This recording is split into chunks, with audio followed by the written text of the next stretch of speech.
You get nerve problems and brain problems. You get circulatory problems. All the opening and closing, relaxing and contracting, and firing and not firing systems go awry because they're regulated by essential fatty acids. Omega-3s are responsible for contraction. They're responsible for the on reactions, the firing reactions. Omega-3s are responsible for the relaxing kinds of reactions, which means you actually need more omega-6s than you need omega-3s, probably 2 or 3 times as much omega-6s than you need omega-3s. The only places to get real concentrated sources of omega-6s are grains.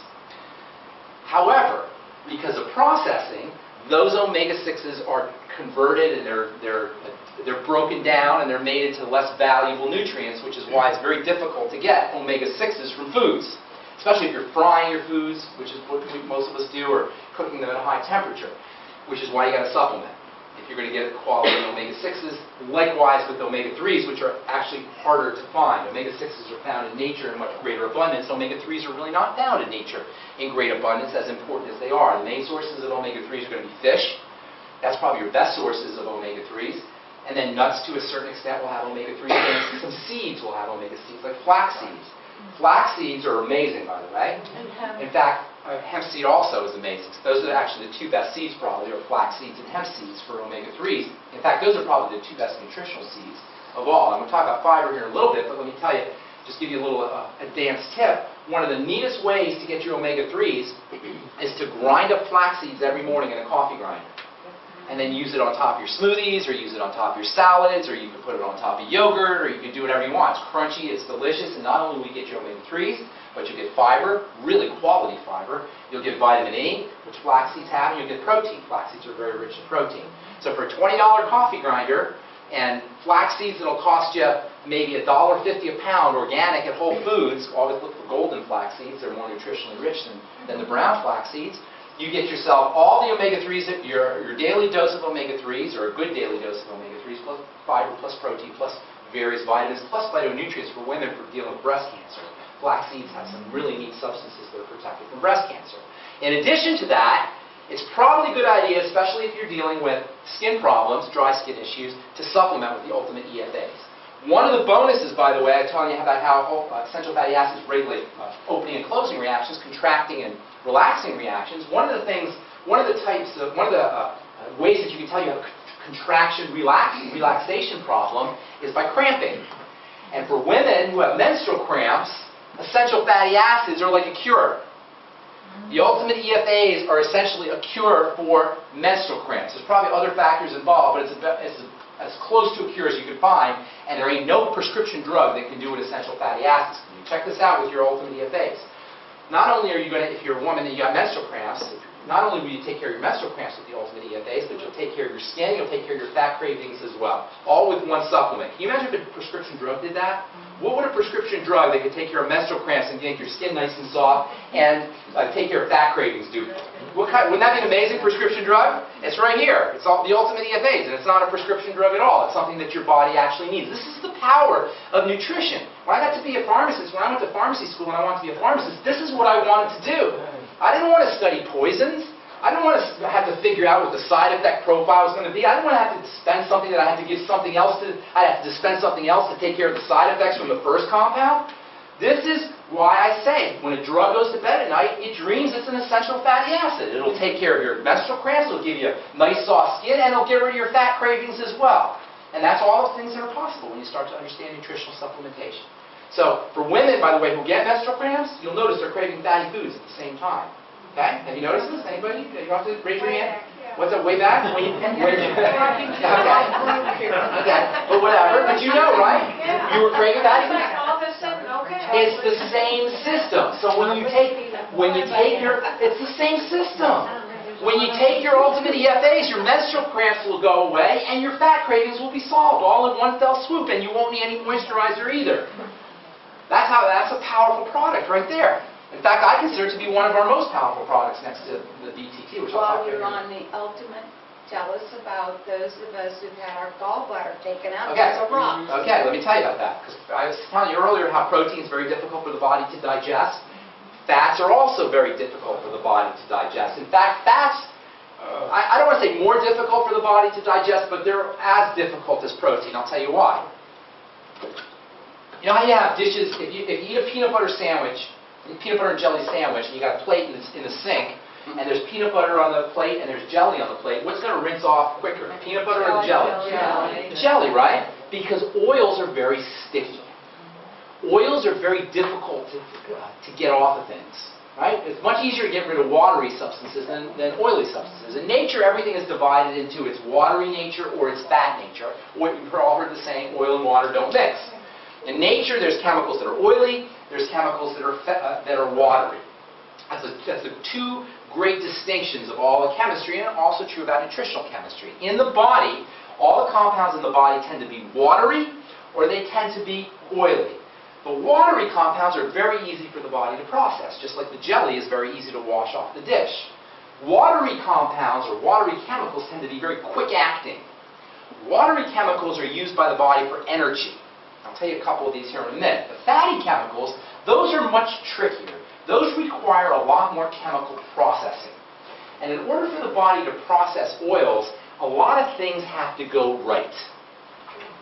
Unfortunately, in our culture, in our bodies, that's not a good situation because not a lot of things are going 100% right, especially when it comes to our ability to process fats. In order to effectively process fats, your stomach has to be secreting acid.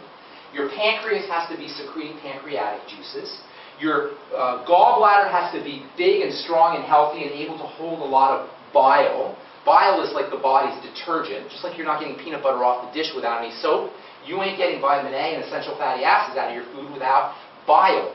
Bile is like your body's natural soap. Bile, in fact, in the skincare world, there are actually components in bile that we use in skincare to create soap. I like that. You can actually make detergent out of components that are found in bile. There's a couple of very interesting components. In any case, bile is important. That's your natural soap. And your gallbladder holds on to that bile. So when you eat a fatty food, it goes through your stomach, it goes into your intestine, and your gallbladder should be filled with bile, and it's supposed to squirt a bunch of bile into the intestine to break up that French fry and to break up that butter and peanut butter, whatever it is that you're eating. However, if you don't have a gallbladder, if some doctor convinced you to take out that gallbladder, that ain't going to happen. And do you get how important this is, you guys? You eat a fatty food. That fatty food has vitamin E and vitamin A and essential fatty acids and all that good fats. If your body is whole and pristine, it goes into your intestine, you get a squirt of bile, and all that stuff comes out. Without a gallbladder, that doesn't happen. So if you've already had your gallbladder taken out, there's nothing you can do about it, obviously. But if you know anybody who's thinking about having their gallbladder removed, you might want to encourage them not to because of the critical nature of the relationship between bile and fatty foods. Now, bile is made in the liver. And the liver disease is also very common. So if you have any liver problems, which most of us do as we get older, nowadays you go to the doctor if you're over 50 and you say, well, you have a little fatty liver. That's just normal. No, it is not normal. Nobody should ever have a fatty liver. A fatty liver is a sign that the liver is breaking down. The liver makes bile. So if you have any liver problem, you're not going to be making bile. It's almost as bad as if you don't have a gallbladder. So all of these things have to go right for you to get those essential fatty acids. I'll tell you about this in a minute. To get your essential fatty acids out of food. Given that you have to have all these things go right in order to extract the EFAs from food, given that the EFAs are so important that deficiencies are going to cause menstrual cramps, deficiencies are going to cause skin problems, deficiencies are going to cause brain problems and growth problems, don't you think it makes sense to supplement with a little EFAs? Considering that a daily dose of them is maybe $1 or less, and that's a good, healthy daily dose, why wouldn't everybody be using the essential fatty acids, the ultimate EFAs? And you know what's cool? Because you guys are in the Youngevity business, we're selling this product. This is our business. This is what we are providing with people with. How cool is that we get to make money, we get to have a business, by providing people, by sharing with people the raw materials they need to run their bodies. This is the beautiful thing about the Youngevity business. And this is why the people who are participating in the Youngevity business, you probably know if you've been in. How many of you guys are going to the convention, by the way?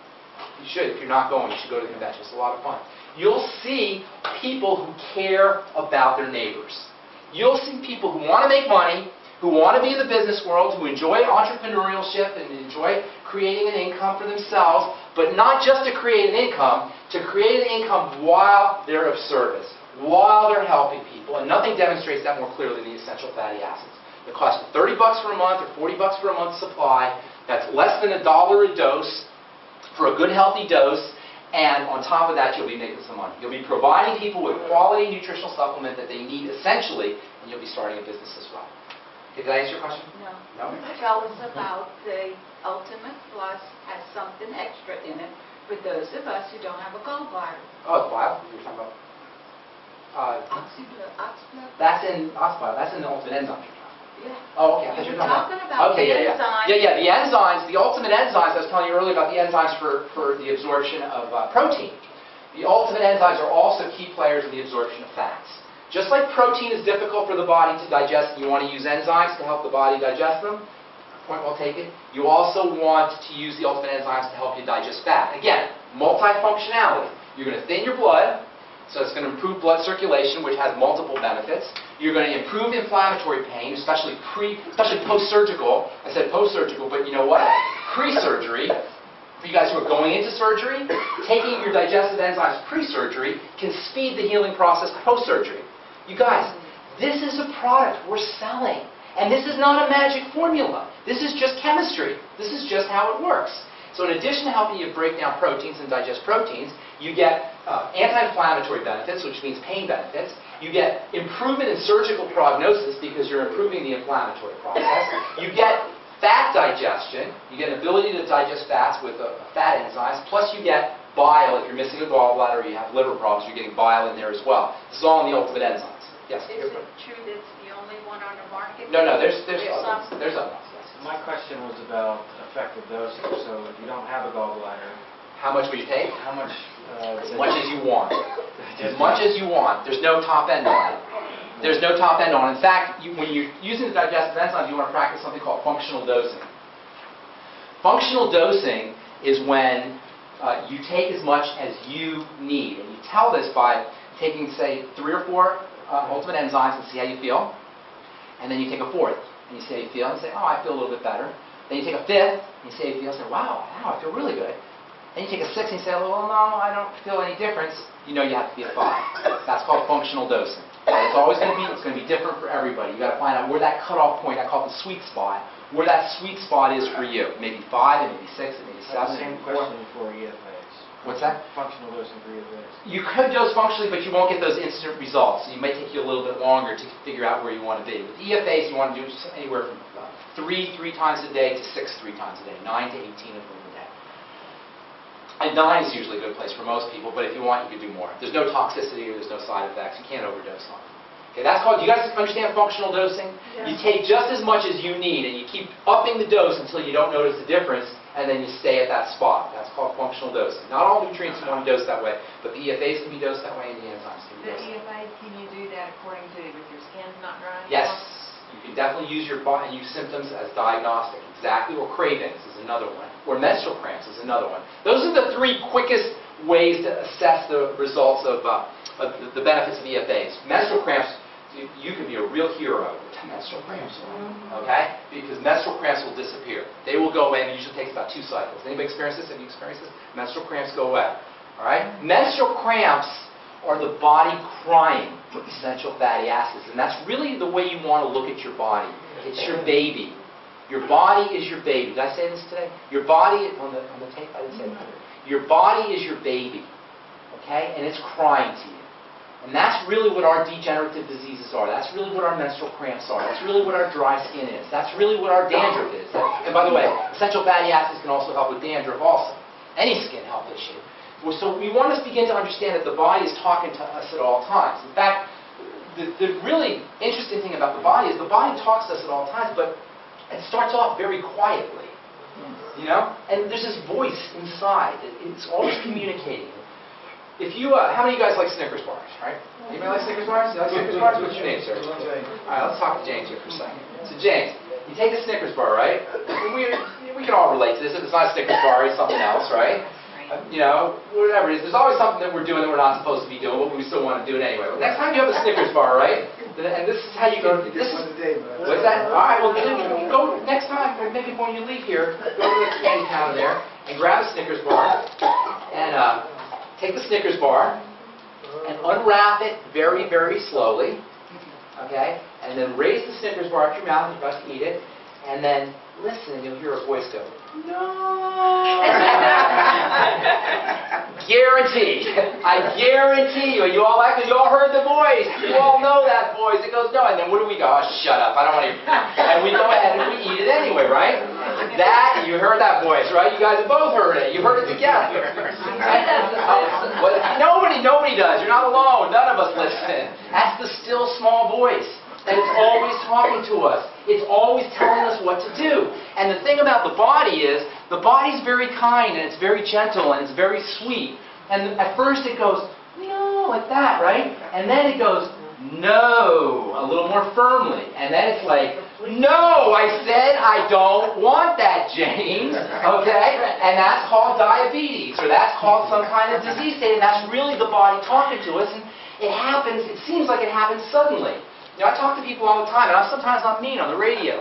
And I don't mean to be mean on the radio, but I want to really be forceful. How many of you guys listen to me on the radio, by the way? I'm Bryce. Okay, well, what's your problem there, sir? What are you doing? Doesn't have the radio. I'm just kidding. I'm just kidding. Yeah, I'm just pulling you back. And I'm a little bit mean because they'll say to me things like, you probably heard me say it, they'll say, "Oh, you know what? I was perfectly healthy, and then all of a sudden I just got fibromyalgia." I was just minding my own business. I was just sitting there, and all of a sudden it happened. And that's how we feel. We feel like we're perfect. I talked to a guy yesterday who was at the talk, and he said he was perfectly healthy. He ate well, and all of a sudden his blood started to clot. Well, that's not how it works, guys. It happens quietly, and it happens under the radar, and it percolates underneath, and the body is very respectful, and it doesn't want to step on our toes, and it doesn't want to interfere with us. It doesn't want to mess up our game. So it's very respectful and very quiet, but ultimately it's going to yell, it's going to speak louder, and that's what we call the disease state. What we want to do is we want to develop enough acuity, sensory acuity, body sensation, so we can listen to those cues and we can understand when the body's talking to us, because the body's our baby and it's crying to us. And when we have a degenerative disease, when we have dry skin, it's saying essential fatty acids. And you can prove it to yourself, trust yet verify. For any of you guys that have dry skin, any of you guys know anybody, or if you yourself have any kind of menstrual cramp problems, or if you have arthritis problems, because that's another thing that essential fatty acids can be used for, or if you have neuropathies, or if you have any contraction issues, if you have blood problems, circulatory problems, essential fatty acids can go a long way towards making a difference. Yes? If you're taking essential fatty acids and say you don't have a gallbladder, is Take them with lecithin something that will help? Yes. That's a good point. Remember I said how bile contains fractions and components that can help you digest fats and that can be used to help make cleansers and detergents? Well, one of those components that's in bile is something called lecithin. Have you heard of lecithin? If you look on the back of the candy bar, you'll see lecithin usually, or if you look on ice cream sometimes, you'll see lecithin. If you look on any kind of fatty food, you'll see lecithin, because lecithin has a chemical ability to make oils water soluble. Remember, oil and water don't mix? You put a little lecithin in there, they do mix. And the most perfect foods in nature will always contain some lecithin because it helps everything go together. Specifically, eggs. Eggs are one of they may be nature's richest source of lecithin. Which is why if anybody ever tells you about how they only eat the whites and not the yolks, and a lot of people do say this, a lot of medical people will tell you just eat the whites and not the yolks because of the fat that's in the yolks, and there is a lot of fat in the yolks relative to other foods. They don't tell you that there's lecithin in there that helps you utilize those fats. This is how perfect the egg is. An egg is a perfect food because an egg is really the same thing that we are made up of. See, we're made up of in a very interesting way. We're all made up like raisin bread. You guys have heard me say this before. You've probably heard me. We're all made up like raisin bread, right? We're all sitting here looking at each other, but really we're all raisin bread. Right? So what do I mean by that? You take a slice of raisin bread, you look at it. What do you see? What two components do you see in that slice of raisin bread? That's right. You see bread. Clearly you see bread and raisins. Well, that's what we are. We're bread and raisins, except we don't call it bread and raisins. We call the raisins, what do we call the raisins? Anybody know? I heard somebody say it. Cells. Cells, exactly. We call the raisins cells. And we call the bread stuff. We don't really call it stuff. We call it extracellular matrix. That's the technical name for it, but I call it stuff. And really it's just the stuff that the cells are sitting in. Now there's a couple of cool things about the raisin bread that is us versus the raisin bread that you get at the bakery. The raisin bread that is us is actually, the bread is made from the raisins. Can you imagine magical raisins that could make their own bread? Wouldn't that be the most amazing thing if you had a handful of raisins and these raisins could extrude bread to make their own bread? How cool would that be? Well, that's exactly how the body is made up. The raisins make the bread. Our cells make the matrix. Our cells make the stuff that they're sitting in, and then the stuff that they're sitting in, the matrix, the bread, feeds the cells. And this is how the body works. The cells make the bread feeds the raisins make the bread, and the bread feeds the raisins. And it's a complete circle. This is high stuff, you guys. Yes, this is amazing stuff. You've got these magical substances that create the bread, which feeds back to the raisins or the cells, which makes more bread, and you have this circle. However, when this system breaks down, the cells can't make any more bread. The raisins don't make bread. That's disease, you guys. In a nutshell, the raisins aren't making the bread. And the bread breaks down, and it starts off from raisins that are defective. In the world of biology, in the world of nutrition, in the world of health, we say all disease is cell disease. And what we mean by that is all disease is defective raisins caused by bread that is somehow polluted and toxic and not feeding the raisins. Now, you could say which came first, the chicken or the egg, and it doesn't really matter. It doesn't matter whether the bread got toxic before the raisins or the raisins got toxic before the bread. The fact of the matter is the raisins can no longer make bread. We call that getting old and sick. That's what getting old and sick is. Our raisins aren't making bread. Our cells aren't making matrix. That's it in a nutshell. And you know why nobody tells us this? It's really nasty. They want more money. Because the medical model, I don't want to blame doctors. I don't want to blame individuals. It's really not about individuals. It's about a paradigm. It's about the model. It's about the mindset that allows us to do this. The medical model cannot work at the level of a raisin. The medical model cannot feed a raisin. The medical model cannot breathe a raisin.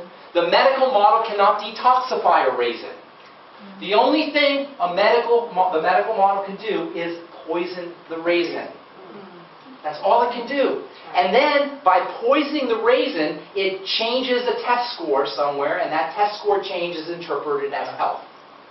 That's how we measure health in this country, by test scores, by numbers. And we can affect the numbers, and we can manipulate the numbers by poisoning or shutting down the raisin, and that's how all your drugs work. And that's why before the name of your drug, in terms of the class of the drug, you'll see the word anti. You'll see antihypertensives, you'll see anticoagulants, you'll see antibiotics, you'll always see, or you'll see blocker. That's another one. You'll see either blocker or you'll see anti. You'll see beta blocker, calcium channel blocker, angiotensin converting enzyme blocker. You'll see blocker, bless you. You'll see blocker or you'll see anti, because all the medical model can do at the level of a raisin is block it, or suppress it, or anti it, or poison it. But it doesn't matter, because we don't need the medical model. We don't need it. We can feed the raisin ourselves. We can breathe the raisin ourselves. We can detoxify the raisin ourselves. And chief among these strategies are doing this is nutritional supplementation. What we're calling nutrients are the foods that the raisin eats in order to make the bread. Okay, that's all the body really is. Now, the reason I got into talking about this, how did I digress into all this, is if you could eat a raisin, that would be the perfect food. The ultimate perfect food would be a raisin. Not a raisin, but a cell. Okay? You guys get this? Yeah. Now, if I could tell you an amazing way to eat a cell, would you think you'd want to do that? Yeah? Anybody think of it? You probably ate one this morning. Egg. Because what we call eggs are egg cells. An egg is a cell. That's what an egg is. And the reason why an egg is nature's perfect food is because it's a raisin. An egg is a raisin. An egg is a cell. You're eating the exact thing that you are made of. Yes. You're eating you're made up of these cells. It's an egg cell, it's a specific kind of cell, but it's exactly the same kind it's like a skin cell. It's an egg cell, it's a reproductive cell, but from a cell nature, it's like a skin cell or a bone cell or a heart cell or a nerve cell or any other cell in your body. You're eating a cell. And when you eat a cell, you're eating everything that you need to make a cell. You're eating the most complete and perfect food. And the reason I started talking about egg cells is because you were talking about lecithin. And lecithin is, or you were talking about lecithin, lecithin is a key component of all cells. And how it's a key component of cells and how it's related to fat is so ridiculously amazing that I have to tell you about it, even though we're probably already running out of time. But I'll tell you about it in a second. Is there a better way to eat an egg? Yes, absolutely. An egg cell is a cell. It's a living entity, or as close to a living entity as you're going to find. And as such, it's extremely unstable. Eggs are very, very unstable, which means the ideal way to eat an egg is raw. Okay? Yes, I was about to say. Some of you are probably saying, oh, yuck, I can't do that. Eggnog is raw egg. An Orange Julius is raw egg. If you crack a raw egg in your smoothie, it makes your smoothie taste nice and creamy. Raw eggs are very delicious. To the degree you cook your egg is the degree you devalue its nutritional value. Absolutely. Now, I was going to tell you about fats, and I'm just going to tell you about this because this is so darn cool, even though, like I said, we're probably, how are we doing on time? 7:50 to 8 o'clock. Okay, well, we're running. You were saying one thing, the way to take the essential vitamin or the Essential fatty acids? With okay. With lecithin. So each one of these cells in the body, each one of these raisins in the body is coded. Now, a cell itself, I should tell you, is about 1/100th the size of the head of a pin. You've all seen the pictures of, can I draw on any of this stuff here? I don't have any pen. I have a marker. You've all seen the pictures of cells that look like this, right? In biology, when you're back in biology, some of you guys probably remember a cell just looks like a circle, right? You ever seen those pictures of cells and it'll have little things inside it? Well, that's not what a cell is at all. That's a cross-section of a cell. That's a slice of a cell. What a cell really is a little blob. Just picture a drop of water on the table, that little round circular thing, that's what a cell is. It's a blob. And that blob is about 1/100th the size of a head of a pin. So you picture a pin in your mind's eye. So when we talk about raisins, we're talking about something that's extremely, extremely tiny. So tiny that you're not going to be able to see it unless you have a microscope. But within that cell, which is can you guys all see this on the board? Within that cell, which is 1/100th the size of a head of a pin, right? How big is a pinhead? You can imagine how small a pinhead is, right? You divide that up into 100 parts, that's how big a cell is. But within that cell, you actually have sub-compartments within the cell. Now, this is not just pretty little sciencey stuff here. This is stuff we have to understand if we're going to be healthy. Because all disease is raisin disease. All disease is cell disease. And this little tiny thing has got substructures in it that are kept in just the right area. Now, how could this possibly be? How could you have a blob that is so tiny you can't see it with your eye, it's essentially invisible, yet within it you have hundreds of thousands of substructures? Are you going to tell me that there's no miracles anymore? Are you going to tell me that God doesn't exist? That there is no divine intelligence that's running this thing? How the heck does this possibly ever happen? How can you have a structure that's 1/100th the size of the head of a pin, yet within it you have literally tens to hundreds of thousands of substructures that you cannot even see with a microscope? They're so invisible that you need a high-powered electron microscope, which was only invented about 50 years ago, in order to see. I'm not even going to tell you about the little central part here that has somewhere along the line of 10 feet of DNA of information in there. I'm not even going to tell you about that part. I'm not even going to tell you that if you added up all of this DNA in your body, it would stretch to Saturn and back 8 times. That's all the DNA in your body. There's about 80 billion miles of the stuff. I'm not even going to tell you that, because I want to tell you this part here. Each one of these cells, these little blobs, which is 1/100th the size of the head of a pin, is coated like this with a thin, tiny little slice that is 10,000 times thinner than this piece of paper right here.